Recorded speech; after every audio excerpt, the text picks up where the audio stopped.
thank you all so much for joining us for today's presentation, which is entitled The Energy Crisis of the 1970s. I had to put 1970s in parentheses just in case folks were confusing it with our current energy crisis, which I've since learned is not as bad, nowhere near as bad as the 70s, but nonetheless. Have you heard the phrase, not since the 70s lately? Well, there you go.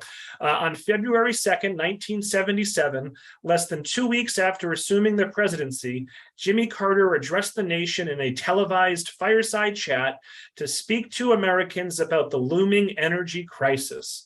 So what tools and resources does the Constitution provide the executive branch to take on such a crisis? And what roles do the other branches of government play? This program will examine the 39th president's response to this crisis through the lens of primary sources at the Carter Library and National Archives. And it's led by Joshua Montanari, education specialist and volunteer docent coordinator at the Jimmy Carter Presidential Library. So all 50 of us or so, let's give a big virtual round of applause to Joshua for joining us here this afternoon. And Joshua, you can take it away. Thanks so much. Thank you very much, Robert. It's a pleasure to be here. Great to see everyone joining us from a few different parts of the nation.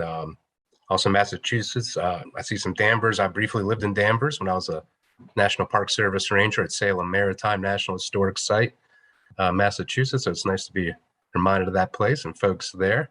But yeah, I'm here today to talk with you about the energy crisis and President Carter's response to that event in our nation's history. So we can go ahead and get started. Just give me a moment to get my screen shared. I do have a video clip in it, so let me get the sound. And let me go from the beginning of my slide. Just give it a moment, please.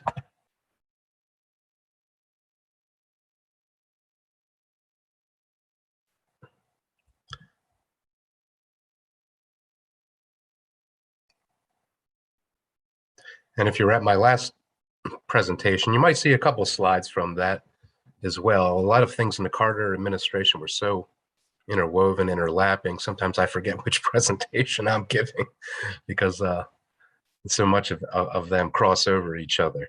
So there's our title slide for so planning for the future, President Carter and the energy crisis. You get a taste of what we'll be talking about there. We see some renewable energy, we see primary sources, artifacts, photographs.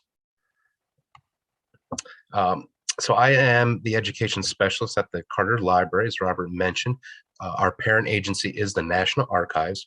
You might be hearing about that agency in the news these days, but we are basically the nation's caretaker of our history, of our primary sources, of our documents.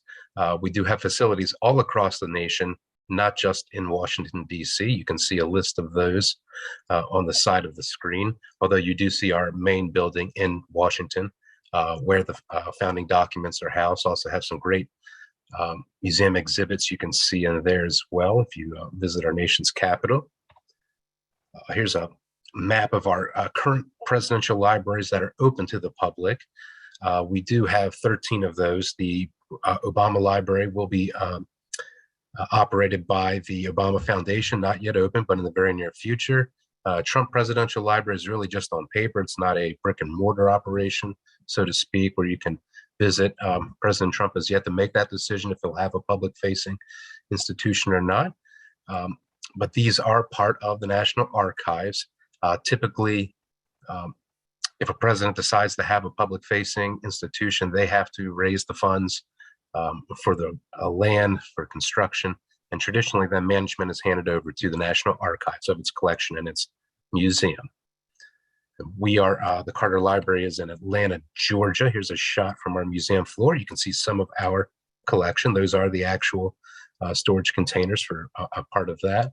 We opened on Jimmy Carter's birthday in 1986, which is October 1st. In this one-term president's collection, we have 40 million pages of written materials, over 40,000 museum objects and artifacts, 500,000 photographs, and thousands of hours of film, audio, and videotape. Most of you are a little far away from us. It's a bit of a hike to get to Atlanta, Georgia. So if you don't have that pleasure, as former Vice President Walter Mondale did here in the photograph, you can go to our website, jimmycarterlibrary.gov, and see a lot of our collections, descriptions, frequently requested topics. If you go there, we have a lot of primary sources already gathered for you, and you can always reach out to an archives or me, specialist or me with our Ask an Archivist and Education Specialist online form. So we're always happy to assist you with online research, whether you're an adult, whether you're a student, just let us know. We're here to help. And with that, we'll get to our program on the energy crisis. So that was a familiar sign, I think, for folks when this was happening. Today we'll be reviewing the circumstances of the energy crisis, connections to the Cold War, which usually isn't on the top of people's radars, U.S. foreign policy in the Middle East, and we'll talk about Carter's response, including constitutional solutions, how he engaged Americans in the global community, and the impact of other crises happening in our nation at that time in the 1970s.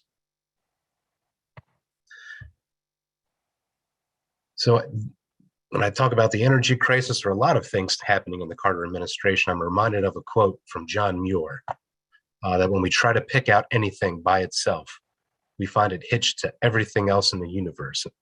As I alluded to before, that's what it seems like with many topics in the Carter administration, because there's so much overlap. So just something to ask yourself and contemplate, maybe which event do you think was most responsible or had the biggest impact on the energy crisis? Perhaps the hostage crisis in Iran, or maybe post-World War II population boom, Middle East peace process, or the Cold War. It's really a bit of a toss-up. Not trying to tell anybody what to think there. That's what the National Archives are all about, is presenting you with the primary sources for you to become the historian, you to make up your own mind about history. So hopefully we help you do that here today. I'm going to start with a short clip of President Carter speaking to set the tone for the program here. We're not watching the entire 30-minute clip, just a minute or so.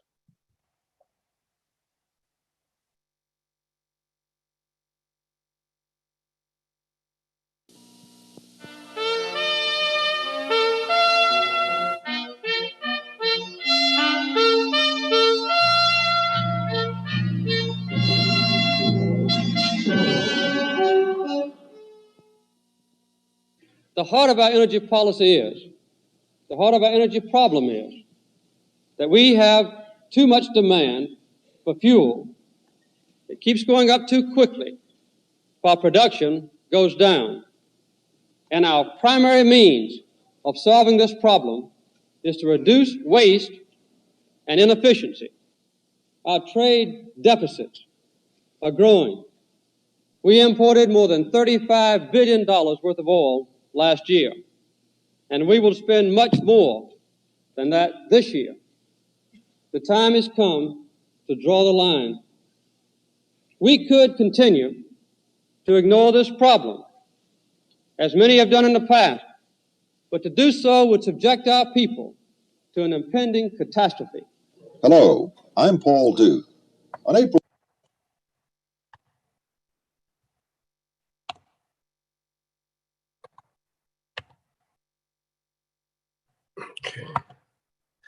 Okay, so President Carter kind of laid out the topic here, what we're talking about, what we're dealing with, and his view on how it was going to be solved. But we're going to go into the background of that now. A big part of the energy crisis was supply and demand of energy post-World War II. We had a huge population boom. We'll talk about that in the next slide. Exponential economic growth. We look at our foreign policy post-World War II. Dominating that is the issue of the Cold War with the Soviet Union. And I think second to that would be the Middle East peace process, really a byproduct of the Cold War with the Soviet Union. And we have an image here, I think a big part of our foreign policy after World War II, the Marshall Plan. Particularly there, we see that unfolding in Germany. If anyone's interested in more about that, our National Archives does have some more materials and things you can look at on the Marshall Plan. Have a link for that here. And this slide presentation can be shared with anyone who is in attendance today. I'll get that to Robert. He'll get that out to you. It will have active hyperlinks for you to access. So really, so looking at our population boom, exactly how much it was between 1940 and 1980, the United States population increases 71%. We didn't have a generation called the baby boomers for nothing. Real gross domestic product, or what our nation is outputting, the products of our labor, increases 508%. We really are the only superpower on Earth after the Second World War. Very different from today, but at that time, economically, industrially speaking, the rest of the world was more or less on its knees at that point after World War II. So we were really the only player in the game, so to speak. And all of that was made possible by a very heavy reliance on cheap fossil fuels and foreign oil that we just took for granted would always be cheap and available.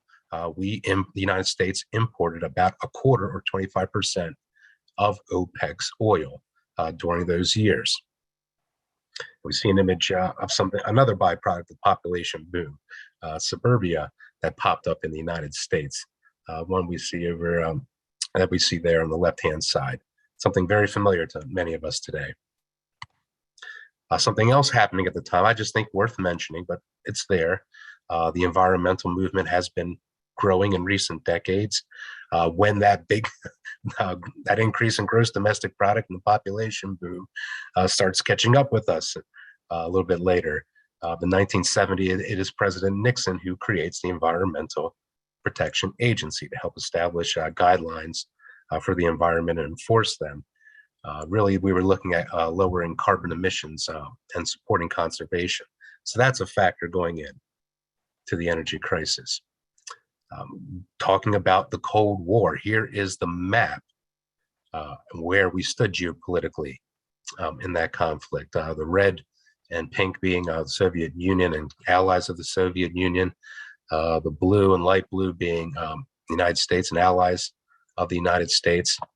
And when we talk about Middle East, we can see there those colors both being present, facing each other across their borders there.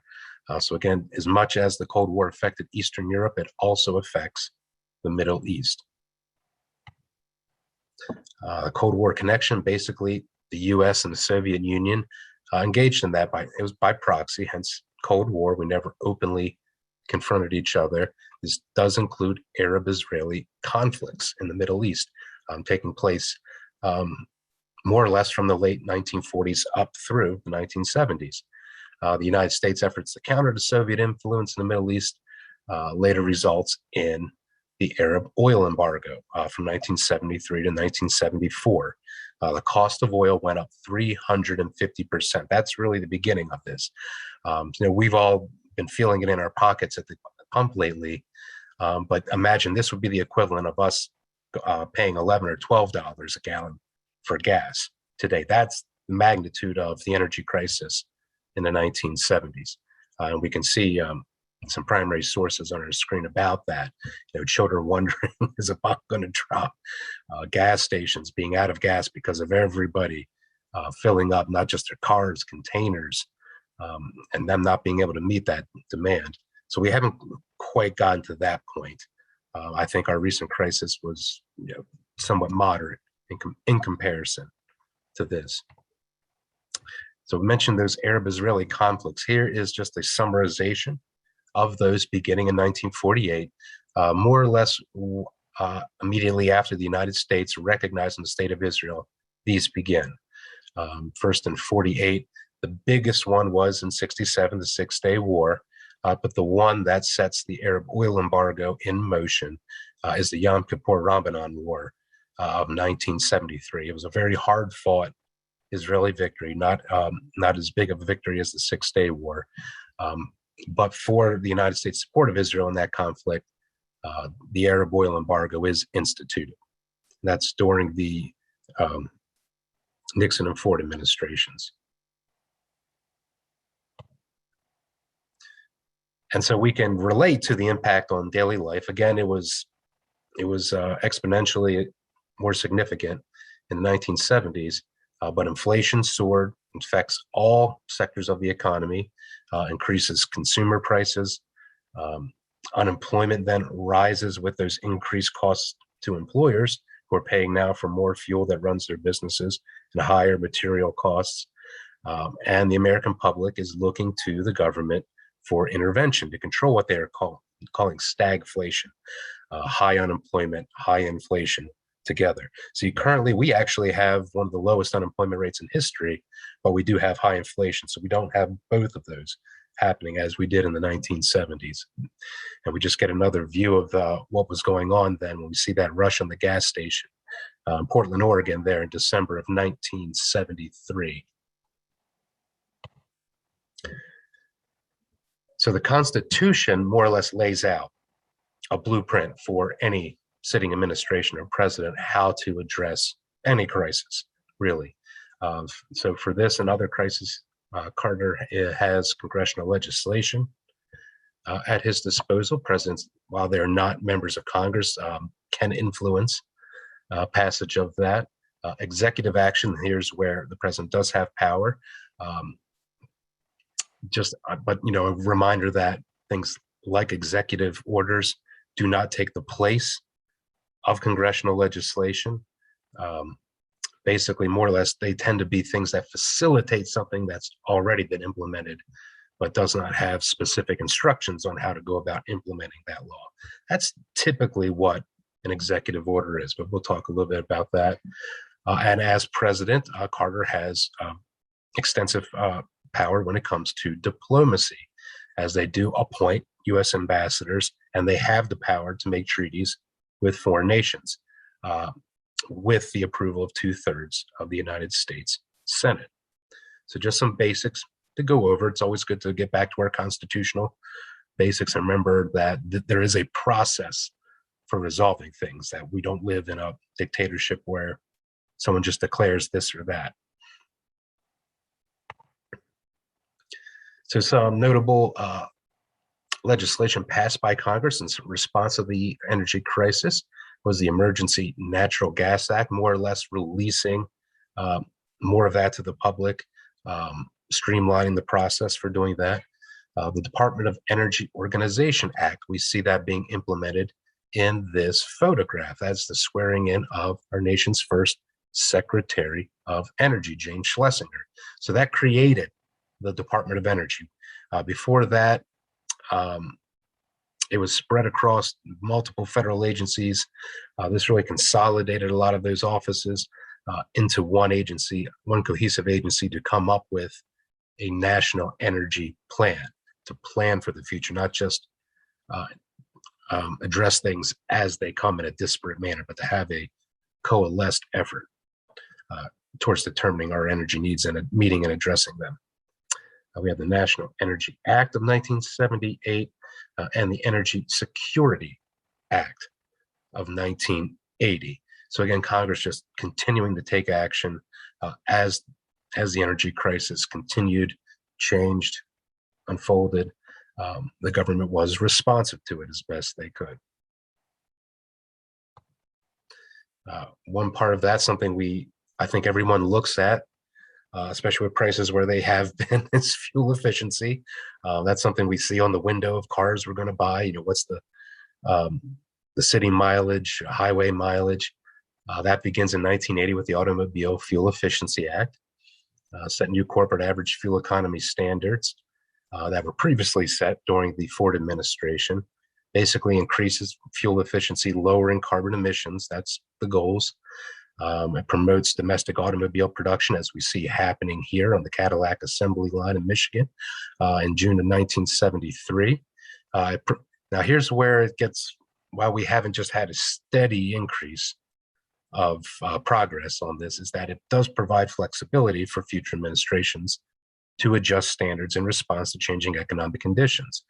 That does happen in subsequent administrations after the Carter administration. And then the judicial branch has a role to play in this. We've talked about the executive, we've mentioned the legislative branch with Congress. The judicial branch allows exemptions to antitrust laws for energy companies during times of crisis like we faced then. Perhaps something relevant to today. Maybe do some independent research, see if we have put any cases before the Supreme Court or asked, or if, I'm not sure if President Biden has requested that or not. I think that would be a great inquiry for someone to make. See, are we currently having exemptions, antitrust laws to help meet our energy demands? Here's just a laundry list of executive orders. We see Jimmy Carter over there metering out. And again, these do not, I repeat, do not take the place of congressional legislation. They do not usurp the Constitution. This is in that area where something is not explicitly assigned to somebody in the Constitution. So this is where the president of our country gets a little leeway in issuing executive orders. But when you just look at the list there, kind of how I was saying, they really help facilitate and move along existing laws that are on the books. And there's hyperlinks to each one of these if you want to read those in greater detail in your own time. But I just thought it was worth the audience knowing what Carter did while he was there, just to get an impression of how he used executive authority. The president has to engage Americans on this issue. I think as any president does in a crisis, you have to address the nation, be the face of our government, let everyone know what you're doing, where we're going with it. So Carter tries to appeal to all ages at that time. He has fireside chats, famous for wearing the sweater you see on the right there. In fact, if you come to Atlanta, you can see one of those on display in our museum exhibits. Use of pop culture. You can see on the left side of the screen a comic book that was created in cooperation with the Department of Energy and Marvel, with Captain America and the Campbell Soup Kids. Random combination, I know, called Battle of the Energy Drainers. President Carter, and actually it was Rosalind Carter, the First Lady, hosted Marvel characters at the White House, and Stan Lee, when the Department of Education was established as kind of a kickoff event. That was a neat thing. You can find photographs of that in our collection and in the National Archives. A National Energy Education Day was also established to try to engage the younger generations, who would be the future of solving energy crisis problems, to make them aware of what was going on and what our options were. And hopefully would pick up that mantle of leadership in the ensuing decades. This is when we really see renewable energy coming into the mainstream, and alternate forms of energy. Again, we had taken for granted that cheap oil. So, why are we going to put resources in another direction? The costs of this are low. We've already got existing infrastructure for it. But then we see those prices spike. So Carter's there with solar panels that he had installed on the White House roof. Now, they did not power the entire White House. This was new technology at the time. I believe those solar panels, one of which you can also see in our museum here in Atlanta, I believe they supplemented the heating of hot water in the White House. And that was about it. They've come a little way. They do a little bit more now, but that's what those were doing. Kind of a symbolic gesture to the nation that, hey, we're with you in this fight. We're doing what we can to try to explore these new sources of energy, to try to alleviate the burden on the American people. You can see other forms that Carter was embracing, wind energy, ethanol. We see that everywhere we go at gas stations. In fact, it's quite a gem if you can find a gas station advertising ethanol-free gas, which apparently is a little bit easier on your engine parts. But ethanol from corn, supplement the gas to help stretch it out a little bit more of a thinner. Coal, we were still looking at our existing forms of energy, including fossil fuels, natural gas, and nuclear power, which we'll talk a little bit about, which was relatively new at that time and really was, I think, the big hope for the future of energy.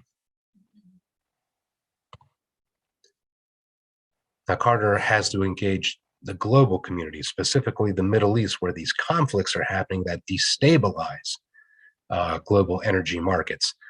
You can really see the personal touch that President Carter took engaging Middle Eastern leaders, primarily Egypt and Israel.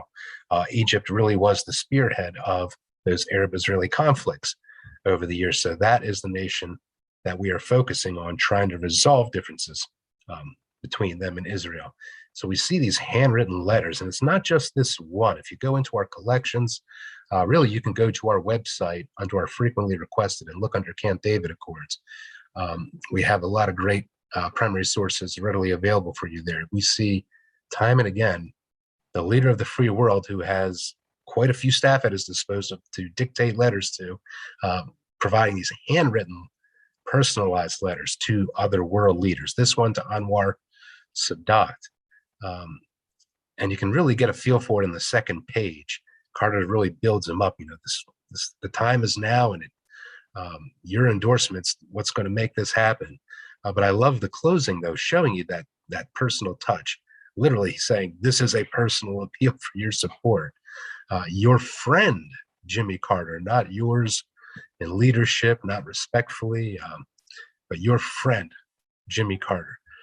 So maybe Carter really might have been the right person at the right time to bring that relationship to fruition.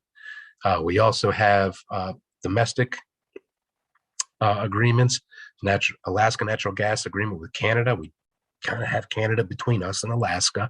It's a necessity to speak with them about issues up there. Mexican natural gas agreement as well.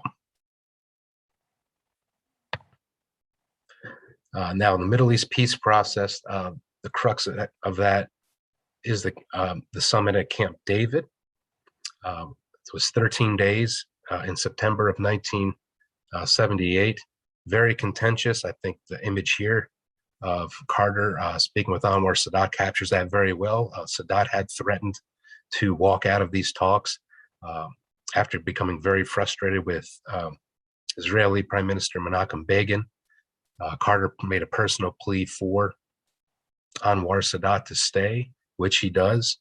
And the rest, more or less, is history. Those are successful talks, culminates in ends 4 decades of war between Egypt and Israel. They have diplomatic relations with each other. Israel withdraws from the Sinai Peninsula of Egypt, which was a big deal for the man in the picture, Menachem Begin, Prime Minister of Israel. He had campaigned saying he would retire an Israeli settlement on the Sinai Peninsula in Egypt. So this really bolstered the United States' relationship with Egypt, who had been in the Soviet Union camp side of the Cold War. This really not only brings peace to Israel and Egypt, it brings Egypt into the Western fold in the Cold War, and helps mitigate future Arab-Israeli conflicts. In fact, Israel and Egypt have not been at war in more than 40 years since this agreement was signed. So it has been a lasting peace.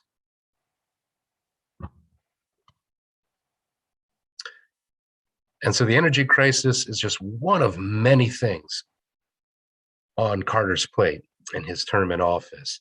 I believe his Hamilton Jordan had a quote that there was one White House dealing with the hostage crisis in Iran, and one dealing with everything else, the energy crisis being a part of that. Again, double-digit unemployment and inflation. Then we have the Soviet invasion of Afghanistan in 1980, during which Carter institutes a boycott. At that time, Carter was also considering asking Congress to amend the Selective Service Act, or the draft, to include women, because he thought this could be the beginning of World War III. It did not turn out to be so. We did not have to amend the Selective Service Act. And then we have the 3 Mile Island nuclear disaster. And on top of all of that, Jimmy Carter is facing a primary challenge in the 1980 presidential election from the gentleman we see with him in the picture here, brother of former President JFK, Ted Kennedy.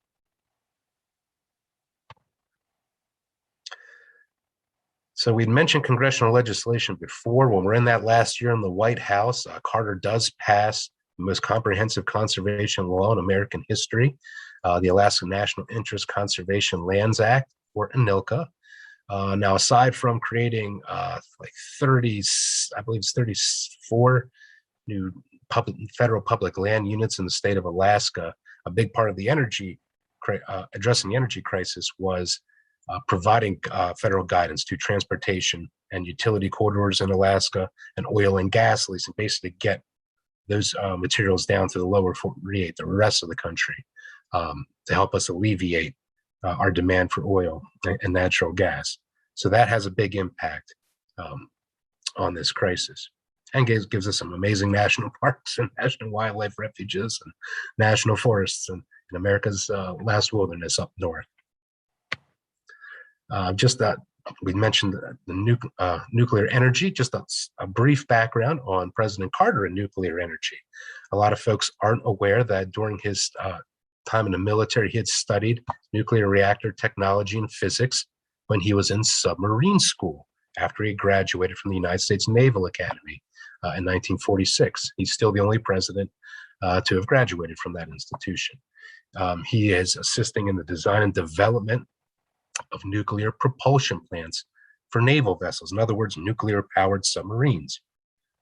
And because of this knowledge, when the world sees its first nuclear meltdown, it is Jimmy Carter who leads the first response team in history at Chalk River Laboratories in Ontario, Canada in 1952. More or less, they have to reassemble the propulsion engine. They do that by practicing on a tennis court across from the facility. They have to do their work in 90-second increments. We now know that 90 seconds of work that they did at that time in 1952 gave them the equivalent of more than a year's threshold of radiation exposure by today's standards. Some would say maybe that's a great origin story for President Carter's endurance into his late 90s, where he's at currently. Sounds like a great comic book to me. So he knows a thing or two about nuclear energy, about the stakes of it, what's involved in it. So then we have the 3 Mile Island nuclear disaster. Carter's kind of a good person to have in the White House at that time. We see an image from the National Archives here of 3 Mile Island that's in south central Pennsylvania. That is the Susquehanna River. It's in relatively close proximity to the capital of Pennsylvania, Harrisburg. This was the result of mechanical failure and human error, which usually seems to be the recipe for most nuclear complications.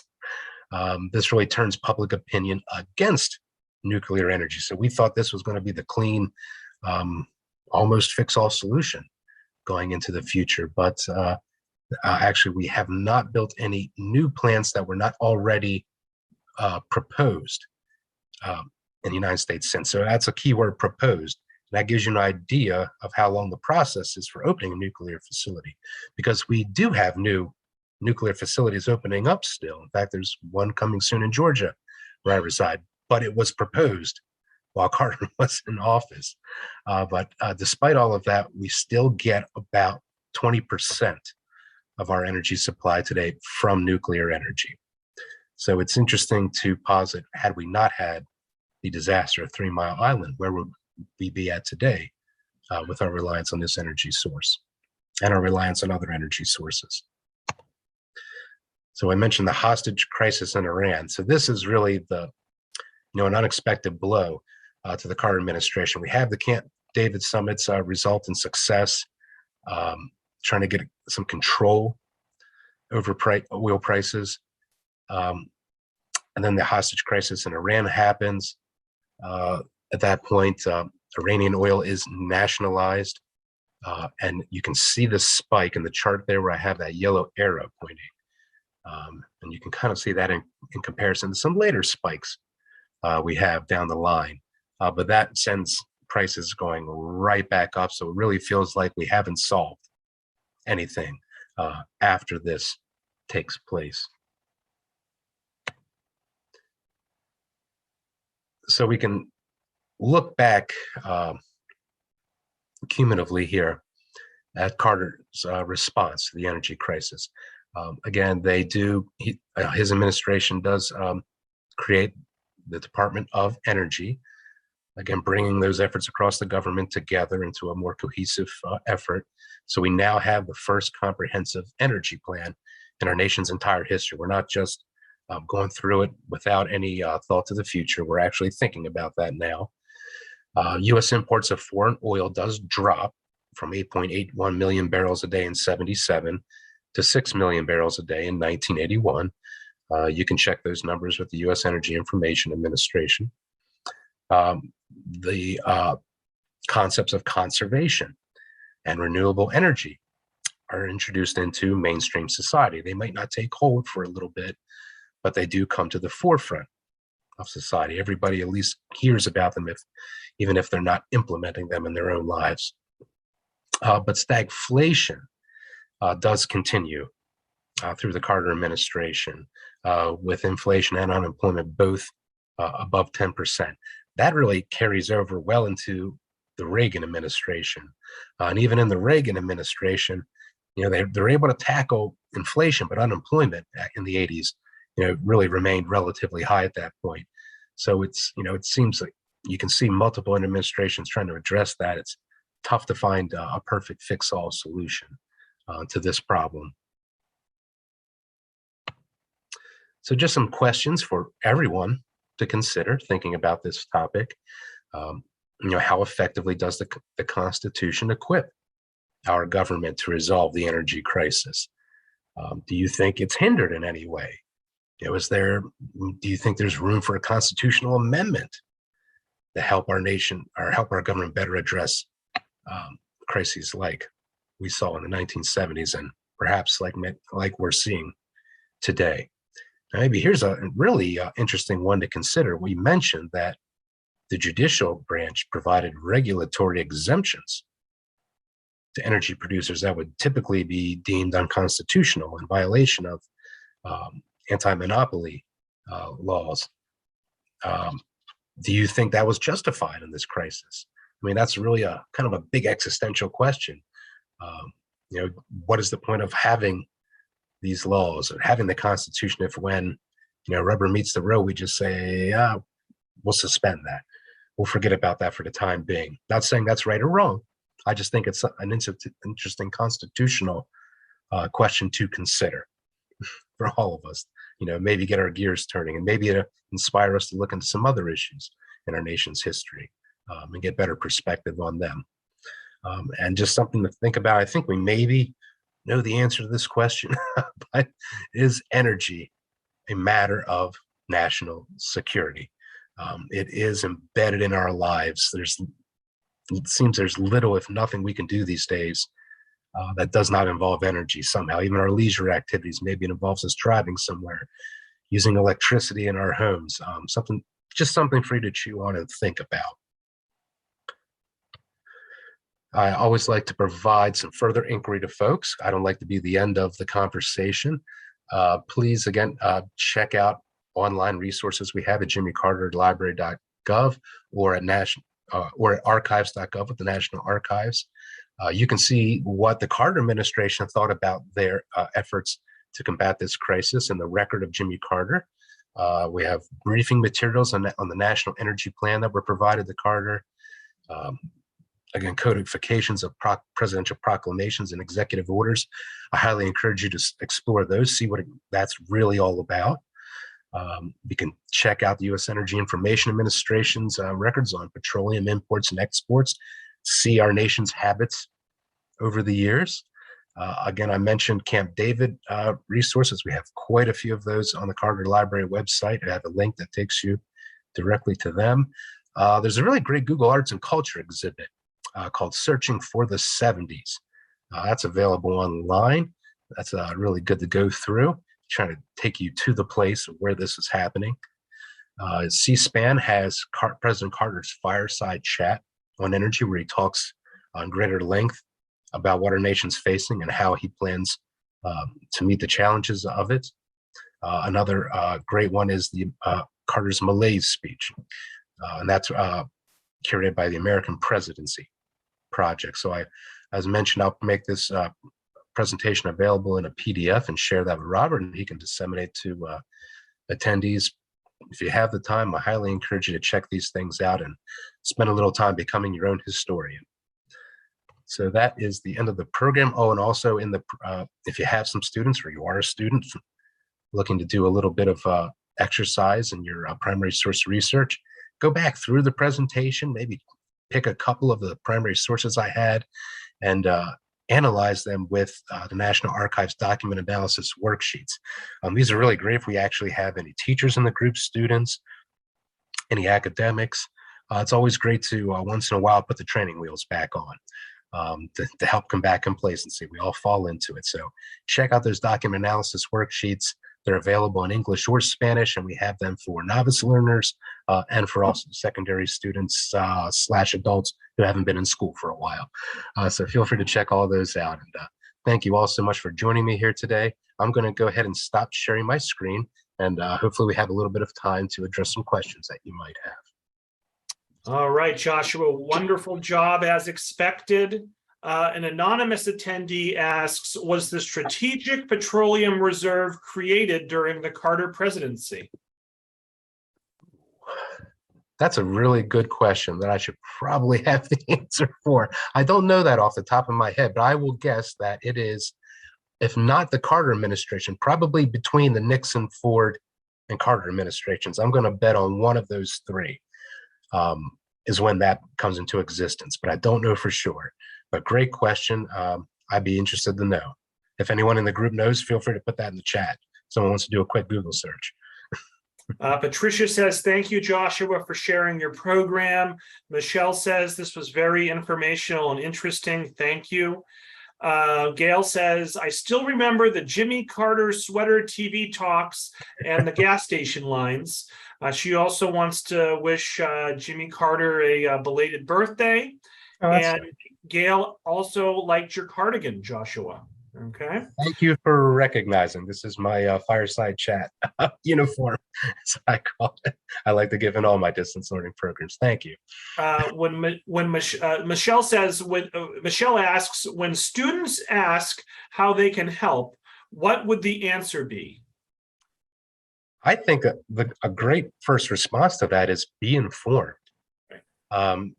We see a lot of parallels to today with our energy demands. A lot of folks, upset and angry, understandably, but I would say find out facts behind it, find out the actual circumstances behind it. Primary sources are there for us to learn from. They're not just there to be ornamental in a history project or ornamental in our collections. They're there for you to access. To become the historian and make up your own mind about history.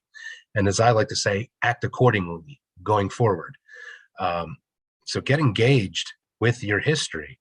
And then I think from there, I think you'll discover where you want to go next. And I think that's up to each person on their journey when they delve into our nation's history and see what's there for them. So Gail corrected me. I read her chat incorrectly. It was Rosalind Carter's birthday recently, not Jimmy's. So I apologize. Yes. Maddie says, very interesting and informative. Thank you. Robert, and by the way, Robert, we're hosting the Ronald Reagan Presidential Library next Tuesday at 2:00, week from today. Robert asks, what do you think the Reagan administration damaged Carter's efforts by rejecting his very assumption that this is an energy crisis? Maybe I missed a word in there, but I guess, do you think the Reagan administration damaged Carter's efforts by rejecting his very assumption that this is an energy crisis? Okay, well, I don't want to necessarily say damage. Every president that comes into office has their own governing style. Carter was, many would say very pragmatic, very straightforward, to the point. Some might even say almost like a parent, maybe kind of like a parent telling us to eat our vegetables. Reagan's, wanted to put the American public at ease. I know I get asked quite often, did Ronald Reagan take the solar panels Jimmy Carter put up on the White House down? Yes, he did. But I think when he does that, I think it's a gesture that, there's no reason to panic, that we're going to be able to meet our energy needs going forward. It might not be perfect, but we don't have to panic.